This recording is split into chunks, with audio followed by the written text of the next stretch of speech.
So yun, solo tayo today. Wala tayong friends. Only me, myself, and I. So wala lang. Medyo kailangan natin ng dagat para ma-refresh. Actually, malaki talaga yung naitutulong ng dagat kapag pag feeling mo is down ka, feeling mo is masyado ka nang nade-depress. Alam mo yun, yung minsan marirealize mo na you don't need someone para maging okay ka. Yung bang tipong sarili mo na lang, alam mong enough ka na. Kasi kaya din naman natin pasayahin yung sarili natin. Before, akala ko okay lang na laging dapat meron akong nakatabi sa akin. Pero abang tumatagal, parang ayun na, parang nasasanay ka na wala na sa tabi mo. Tapos yun nga lang, ang mahirap nun, pag nasanay ka na, yun yung pinakamahirap na part nung kapag nasanay ka na. Kasi parang hindi mo na rin kailangan ng iba pa. Actually, living in a very far country, like very far from your family, it's mahirap siya. Kasi kung andito ang pamilya mo, okay.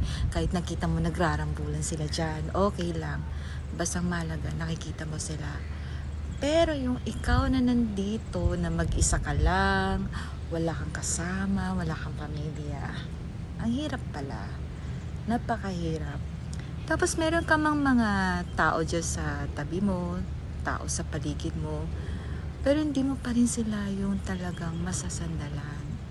Hindi rin all the time na andyan din sila para sa'yo. Alam mo yun, lalo na kapag nandun ka sa moment na give up ka na and you really need someone to talk to, pero walang available.